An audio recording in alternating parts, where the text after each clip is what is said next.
Hello दोस्तों, मेरा नाम है शुभम यादव और स्वागत करता हूं आपका हमारे चैनल ट्रेंड टॉक्स इंडिया में। दोस्तों, बिहार की राजनीति की एक ऐसी कहानी जो सिर्फ वोटों और सत्ता की नहीं बल्कि जाति, विद्रोह, भ्रष्टाचार और सुशासन की है। बिहार, जहां जेपी नारायण ने संपूर्ण क्रांति का नारा दिया, लालू यादव ने पिछड़ों को आवाज दी और नीतीश कुमार ने सुशासन का सपना दिखाया। जी हाँ, आज हम बात करेंगे बिहार के राजनीति की। अगर आप बिहार से हैं या राजनीति के शौकीन हैं तो वीडियो को पूरा देखिए और वीडियो अच्छी लगे तो वीडियो को लाइक और मेरे चैनल को सब्सक्राइब जरूर करिएगा। दोस्तों, बिहार की राजनीति की जड़ें ब्रिटिश काल से हैं। 1912 में दिल्ली के दरबार में किंग जॉर्ज पंचम ने ये घोषणा किया कि बंगाल प्रेसिडेंसी से बिहार एक अलग प्रांत बनेगा और इसी के साथ बिहार में राजनीति की शुरुआत हो गई। ये वही दौर था जब 1917 में बिहार गांधी जी के चंपारण सत्याग्रह का केंद्र बना, जहां किसानों ने ब्रिटिश जुल्म के खिलाफ आवाजें उठाई। 1937 में पहला डेमोक्रेटिक चुनाव हुआ तो कांग्रेस ने जीत हासिल की और बन गई बिहार की सबसे बड़ी पार्टी। श्री कृष्ण सिन्हा बिहार के पहले मुख्यमंत्री बने जो भूमिहार समुदाय से थे। उनके साथ अनुग्रह नारायण सिन्हा डिप्टी सीएम जो राजपूत समुदाय से थे। ये ऊपरी जातियों का दौर था। ये ऊपरी जातियां जमींदारी प्रथा के मालिक थी। लाखों एकड़ जमीन उनके कब्जे में थे, लेकिन निचली जातियां ये सब मजदूर थे। उस दौर में जाति भेदभाव ने तो बिहार को नष्ट भ्रष्ट कर दिया था। दुला प्रथा जैसी क्रूर रिवाजें चलती जहां दलित महिलाओं पर अत्याचार होते थे। 1947 में देश को आजादी मिलने के बाद भी कुछ नहीं बदला। दलितों को वोट का अधिकार तो मिला, लेकिन डर के मारे वे ऊपरी जातियों को ही चुनते। अब आया 1960 का दशक। 1960 के दशक में सोशलिस्ट पार्टी के लीडर्स कर्पूरी ठाकुर ने पिछड़ी जातियों की आवाज उठाई। ये वो समय था जब जातीय राजनीति की नींव पड़ी। ऊंची जातियों का वर्चस्व टूटने लगा। 1967 के चुनाव में कांग्रेस हारी और बिहार में अस्थिरता शुरू हो गई। 3 साल में 6 मुख्यमंत्री बने। यानी 1967 और 1969 के विधानसभा चुनाव ने ये तो स्पष्ट कर दिया कि बिहार में गठबंधन शासन कितना चुनौतीपूर्ण है। बार बार बदलती सरकारें, दल बदल और सत्ता संघर्ष उसी दौर की राजनीति की पहचान बन गई। 1947 से आज तक बिहार ने 20 से ज्यादा मुख्यमंत्री देखे, लेकिन सिर्फ 5-6 ने ही अपनी छाप छोड़ी। 1970 का दशक बिहार के लिए टर्निंग पॉइंट था। भ्रष्टाचार, बेरोजगारी और महंगाई से तंग आकर छात्रों ने 1974 में टोटल रेगुलेशंस की मांग की। लीडर बने जयप्रकाश नारायण, जिन्होंने कहा कि सिंहासन खाली करो कि जनता आती है। जेपी के आंदोलन ने पूरे देश को हिला के रख दिया। बिहार स्टूडेंट्स ने हड़तालें की और जेपी ने इंदिरा गांधी सरकार के खिलाफ मोर्चा खोला। सिर्फ बिहार में ही नहीं बल्कि पूरे देश में इनके खिलाफ आवाज उठ रही थी।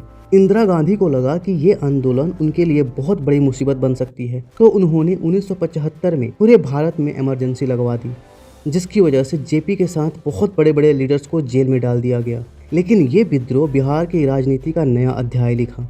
इमरजेंसी के बाद यानी 1977 में जनता पार्टी सत्ता में आई। कर्पूरी ठाकुर मुख्यमंत्री बने, बिहार के पहले पिछड़े नेता। उन्होंने ओबीसी को आरक्षण दिया। ये बिहार में पहला बड़ा कदम था दलित पिछड़ों को सत्ता में लाने का। ऊपरी जातियों ने इसका विरोध किया, दंगे भड़के, लेकिन ठाकुर अडिग रहे।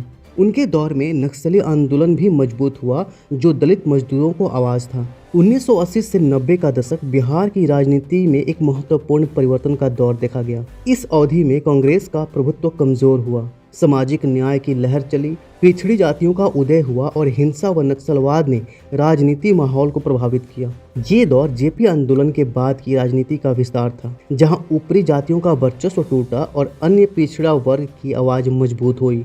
फिर कांग्रेस ने 1977 के झटके से उभरते हुए 1980 के विधानसभा चुनाव में इंदिरा गांधी की सरकार यानी कांग्रेस शानदार जीत हासिल की। पार्टी को 169 सीट मिले, जहां जनता पार्टी को केवल 42 सीट मिली। जगन्नाथ मिश्रा मुख्यमंत्री बने। ये चुनाव गैर कांग्रेस सरकारों की एकता टूटने का परिणाम था। 1989 में भ्रष्टाचार विरोधी लहर पर जनता दल का उदय हुआ और बिहार में एंटी कांग्रेस का माहौल बना। ये दौर आर्थिक पिछड़ापन और जातिगत संघर्षों से ग्रस्त था। 1980 तक बिहार के प्रति व्यक्ति आय राष्ट्रीय औसत 60% थी, जो 1989 तक गिरकर 35% पर रह गई।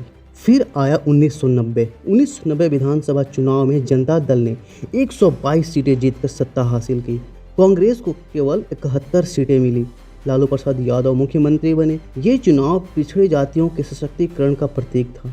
जहां मंडल कमीशन की लहर ने ऊपरी जातियों के वर्चस्व को तोड़ा और सरकार ने मंडल कमीशन को लागू किया, जिसमें ओबीसी को 27% तक का आरक्षण दिया गया। फिर 1980 और 90 के बीच में बिहार में 5 मुख्यमंत्री बदले और वो भी सभी ऊपरी जातियों से। 1990 तक ओबीसी का दबदबा स्थापित हो गया। लालू प्रसाद यादव जनता दल में वे पिछड़ों के चेहरा बने और नारा दिया सामाजिक न्याय का। लालू ने दलित और पिछड़ों को पहली बार इज्जत दी। सबसे बड़ा कदम सरकारी नौकरियों में पिछड़ों दलितों की भर्ती।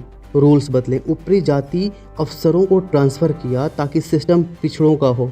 चरवाहा स्कूल खोले, ताड़ी पर से लगान को हटाया जो पासी जैसी दलित जाति को फायदा पहुंचे। आरक्षण को न मानने वाले को अपराध बताया। पोलिंग बूथ को पिछड़े गांवों में शिफ्ट किए ताकि दलित बिना डरे वोट दे सके। लालू ने एमवाई समीकरण के माध्यम से मुसलमानों को भी जोड़ा। भागलपुर दंगों के बाद सुरक्षा दिया। 1990 में लाल कृष्ण अडानी की रथ यात्रा को भी रोकी।